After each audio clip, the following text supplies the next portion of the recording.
Izin Bang, perkenalkan nama saya Dimitra Octavia Prainangin dengan NIM 11S250059 dari Program Studi Informatika Angkatan 2025.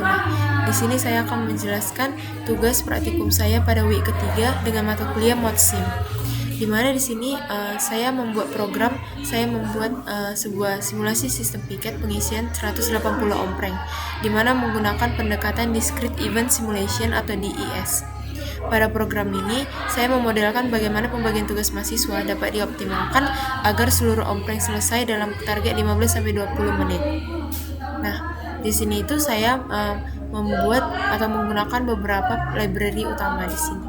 Yang itu ada SimPy, yaitu untuk membuat sistem simulasi proses antrian baris berbaris. Lalu yang kedua ada random, yaitu untuk menghasilkan variasi waktu kerja. Lalu ada pandas, yaitu untuk mengolah data hasil simulasi.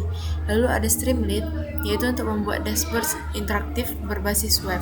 Lalu ada plotly, yaitu untuk visualisasi grafik dan analisis datanya. Lalu kita lanjut ke style dan theme, di mana fungsi ini mengatur judul halaman yang ini agar layout tampilannya itu melebar atau white mode. Lalu kemudian saya menambahkan custom CES menggunakan ST Markdown, yaitu gunanya itu untuk mengatur warna background, lalu memberi efek shadow pada metrik dan membuat tampilan lebih modern dan profesional. Tujuannya itu adalah agar dashboard terlihat seperti sistem manajemen operasional yang real. Selanjutnya itu simulation engine atau mesin simulasi. Bagian ini adalah inti dari program, di mana yang pertama itu ada class config yang ini. Nah, yang ini dimana itu ada total ompreng 180, target minimum 15 menit dan target maksimumnya itu 20 menit. Artinya itu total ompreng yang harus diselesaikan itu ada 180 ompreng dan target waktunya itu adalah 15-20 menit.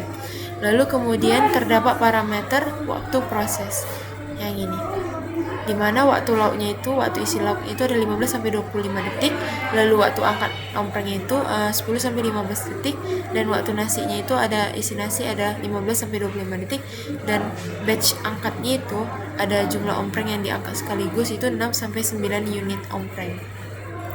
Karena menggunakan random uniform dan random branding, waktu kerja menjadi realistis dan tidak terlalu sama. Selanjutnya itu ada kelas Piket Sim. Kelas ini mempresentasikan sistem kerja piket. Yang pertama itu ada resource atau sumber daya. Artinya itu yang ini, dimana itu jika ada 3 petugas lauk, maka kapasitas resource itu ada 3 dan maksimal 3 proses isi lauk itu bisa berjalan bersamaan.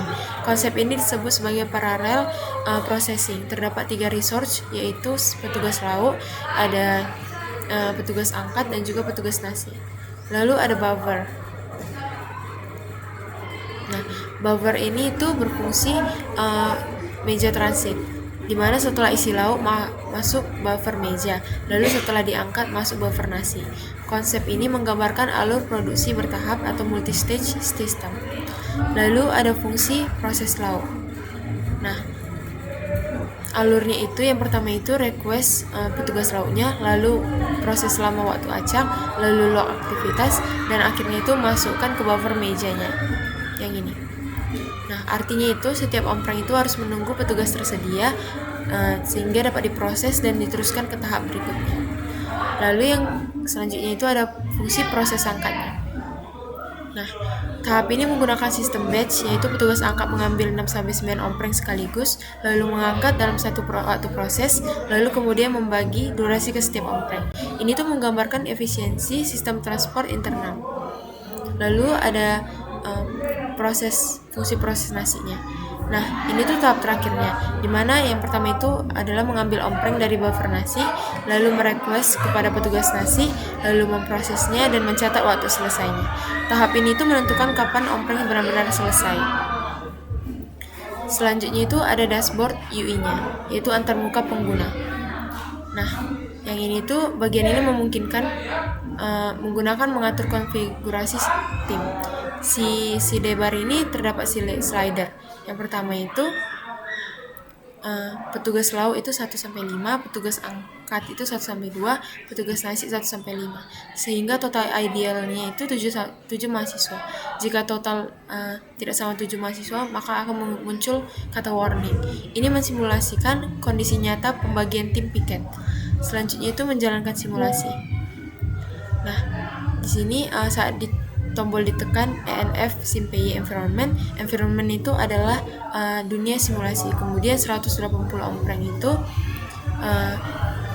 proses lauk dibuat, lalu satu proses angkat itu dibuat, dan selanjutnya beberapa proses nasi itu dibuat sesuai slider.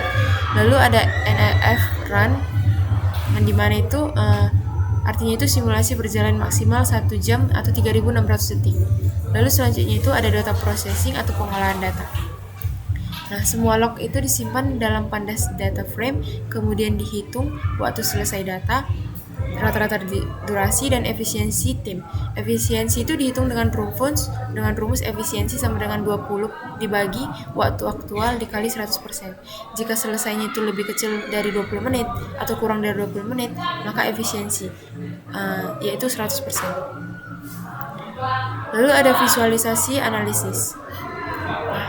Visualisasi analisis ini menampilkan 4 bagian analisis utama. Yang pertama itu ada matrix, yaitu menampilkan total ompreng, waktu selesai, rata-rata per tahap, dan juga efisiensi tim. Lalu ada row 2, yaitu menampilkan indikator waktu. Hijau muda itu sangat cepat, hijau itu sesuai target, dan merah itu melebihi target. Threshold itu merah di menit ke-20. Lalu ada area chart yang ini. Nah, itu menampilkan laju penyelesaian kumulatif, yaitu semakin curam grafik maka semakin cepat produksinya. Lalu yang keempat itu ada analisis beban kerjanya, bar chart, yaitu menunjukkan total durasi kerja tim departemen. Ini membuat mengidentifikasi bottleneck. Jika durasi isi nasi paling tinggi, maka berarti kurang petugas nasi. Lalu selanjutnya ada Gantt chart, yaitu menampilkan timeline 30 ompreng pertama. Tujuannya itu untuk melihat overlap proses, menganalisis antrian, dan melihat efisiensi paralelisme. Selanjutnya itu ada evaluasi hasil. Nah, evaluasi hasil ini jika waktu itu lebih kecil sama dengan 20 menit, maka akan muncul namanya itu animasi balon, yaitu status berhasil dan status berhasil. Jika lebih besar dari 20 menit, maka muncul pesan yaitu bertuliskan gagal. Jadi artinya itu sistem itu benar-benar menguji apakah strategi itu pembagian tim itu efektif atau tidak. Selanjutnya itu ada kesimpulan dari semua praktikum ini, praktikum pada week ketiga ini. Jadi kesimpulannya itu programnya itu menunjukkan bahwa yang pertama itu sistem piket itu dapat dimodelkan sebagai sistem antrian bertahap. Lalu yang kedua itu pembagian sumber daya itu sangat mempengaruhi waktu totalnya.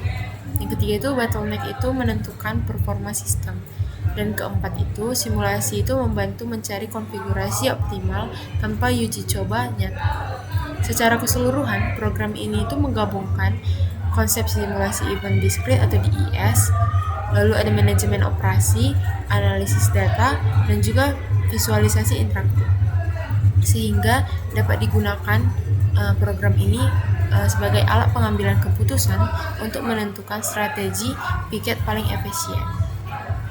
Dan saya lupa untuk tugas studi kasus pada week ketiga ini, yaitu praktikum, saya namai dengan file praktikum.p.